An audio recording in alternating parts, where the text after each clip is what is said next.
হরে কৃষ্ণ, জয় শ্রীল প্রভুপাদ। আজ আমরা শুনব পুত্রদা একাদশীর মাহাত্ম্য কথা। যুধিষ্ঠির বললেন, হে কৃষ্ণ, পৌষ মাসের শুক্লপক্ষের একাদশীর নাম কি, বিধি বা কি, কোন দেবতা ওই দিনে পূজিত হন এবং আপনি কার প্রতি সন্তুষ্ট হয়ে সেই ব্রতফল প্রদান করেছিলেন, কৃপা করে আমাকে সবিস্তারে তা বলুন। শ্রীকৃষ্ণ বললেন, হে মহারাজ, এই একাদশী পুত্রদা নামে প্রসিদ্ধ। সর্বপাপ বিনাশিনী ও কামদা এই একাদশীর অধিষ্ঠাত্য দেবতা হলেন সিদ্ধিদাতা নারায়ণ।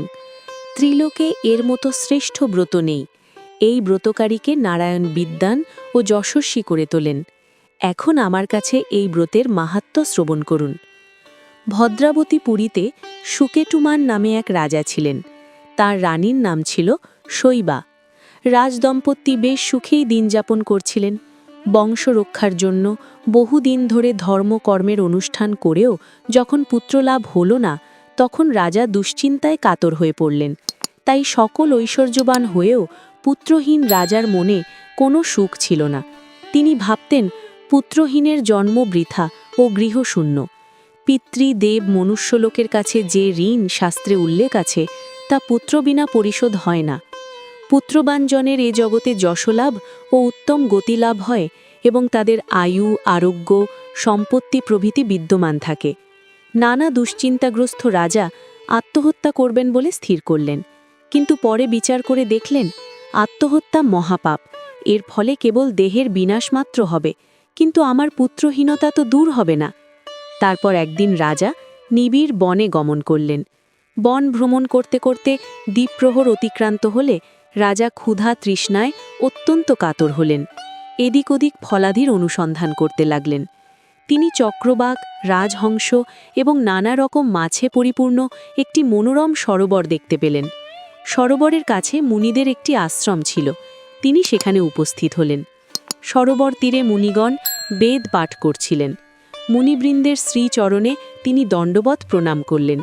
মুনিগণ রাজাকে বললেন, হে মহারাজ, আমরা আপনার প্রতি প্রসন্ন হয়েছি। আপনার কি প্রার্থনা বলুন। রাজা বললেন, আপনারা কে এবং কি জন্যই বা এখানে সমবেত হয়েছেন? মুনিগণ বললেন, হে মহারাজ, আমরা বিশ্বদেব নামে প্রসিদ্ধ। এই সরোবরে স্নান করতে এসেছি। আজ থেকে 5 দিন পরেই মাঘ মাস আরম্ভ হবে। আজ পুত্রদা একাদশী তিথি। পুত্র দান করে বলেই এই একাদশীর নাম পুত্রদা। তাদের কথা শুনে রাজা বললেন, হে মুনিবৃন্দ, আমি অপুত্রক, তাই পুত্র কামনায় অধীর হয়ে পড়েছি। এখন আপনাদের দেখে আমার হৃদয়ে আশার সঞ্চার হয়েছে।